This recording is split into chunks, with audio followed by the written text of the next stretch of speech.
for the authority that is between the two of them. So a boss and a secretary making an agreement, by all means, the boss may influence it in various ways, and the secretary may keep quiet, though he didn't like it. So if he really makes a case in the court of law that he was cheated, then the superior will have to prove that there is no such relationship between them. He will have the onus to prove that there's no such a strong relationship between them as a secretary and a boss, or as a father and a son, or as a pastor and his congregation, or a doctor and his patient. So there is the presumption that there is an influence when the subservient party really complains. So it can also be either presumed, as I've said, or as in the case of Hemans versus Kofi, or maybe a protected class. So let's see, the lawyers, clients, trustees, a beneficiary, doctor, and patient. These are the type of relationship that can be presumed to really lead to a contract that has come under undue influence.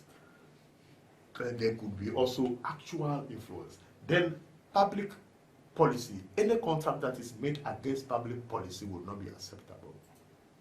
A contract is contrary to public policy if it offends against the public interest, such as promotes immorality, disorder conduct, breaches of peace, or the commission of a tort, or promotes invidious discrimination on the grounds of ethnic origin, race, religion, or gender, or discourages or prevents children from obtaining education. Such a contract will be void. Or limits employment or occupational mobility from one job to the other, though we may have some specific exclusions, or injures the environment or public health or safety. So any such contract which is against public policy will be void, will not be acceptable. So we say it is contrary to public policy and will not be enforced by the course of law. Illegality is very clear. Any contract which is illegally made, or the outcome of the contract leads to illegality or to achieve its object, are contrary to statute or judicial precedent.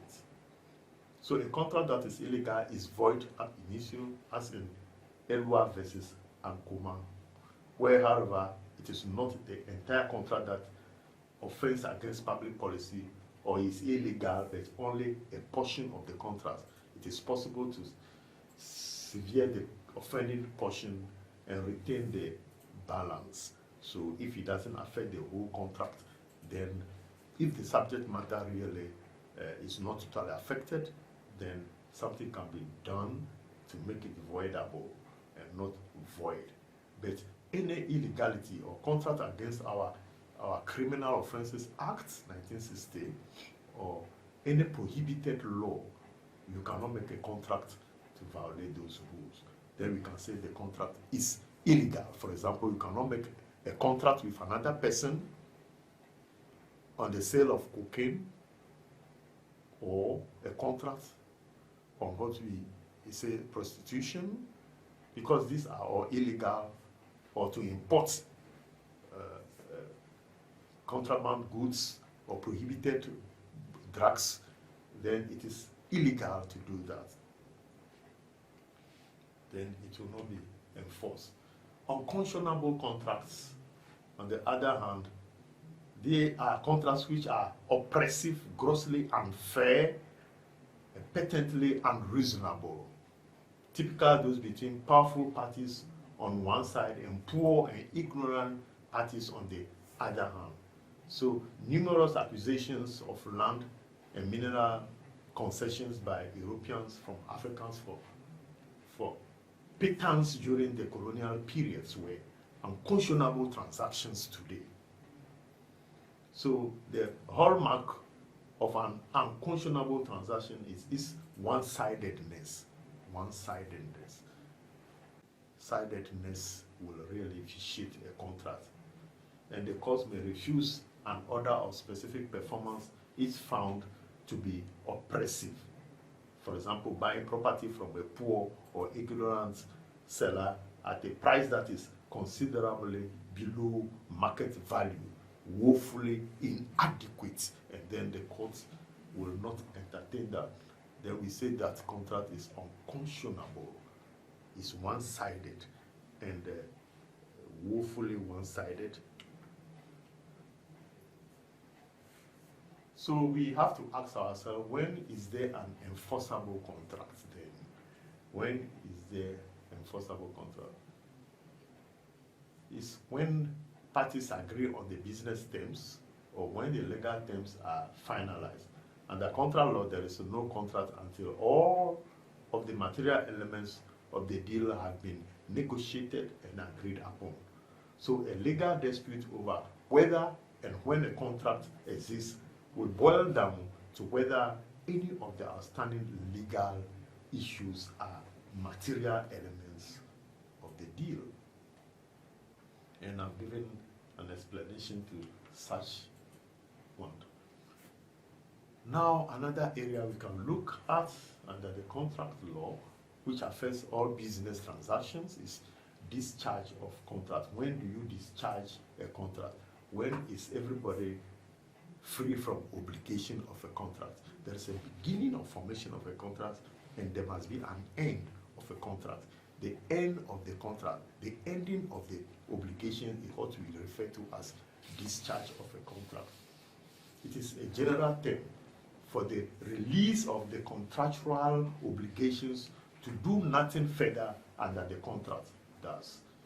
When the parties become free from obligation. So normally a contract is discharged when a party is lawfully free from obligations under the contract. Lawfully free. Because there can be unlawfully free situations. That's when the obligations under the contract are in one way or the other extinguished by law. Means a contract is set to be discharged, which is extinguished or is ending.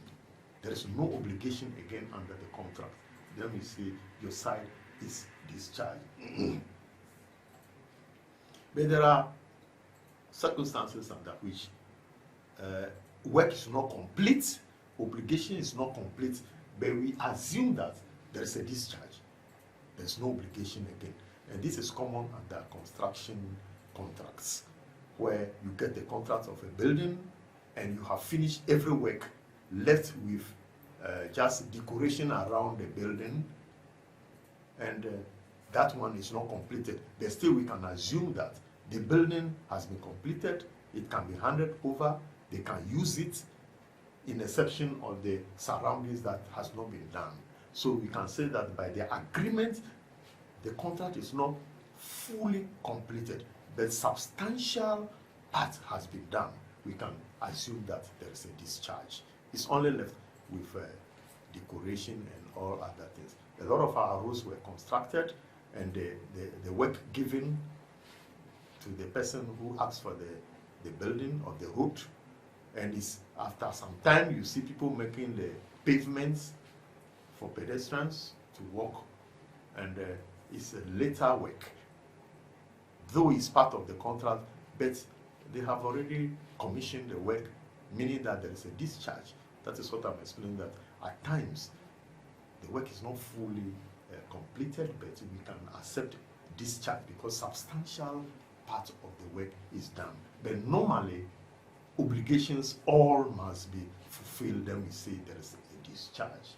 So the general rule, subject to exception, is that literal compliance with the term of a contract will operate to discharge a contract. So the lawful means by which one of the parties will be free from obligations, or all of them free from obligation, is by performance. By performance. I paid and you delivered the goods. That's the end, no question. there is a discharge, performance. Or by an agreement between the two parties is also lawful means. Though obligations are there, but we have agreed again that we put an end to the contract. So it should not be unilateral agreement, but bilateral agreement that we have agreed to set aside the contract or to stop the contract by agreement. Or another lawful means of discharging of contract could be by frustration. By frustration. By frustration, we mean unexpected occurrences that will make the contract no longer possible to perform. And frustration could be natural disaster, flood, earthquake, or fire, and all these other unexpected happenings that will stop a contract. You are building a house, and then there is an earthquake, everything collapses, so there is a problem with the contract.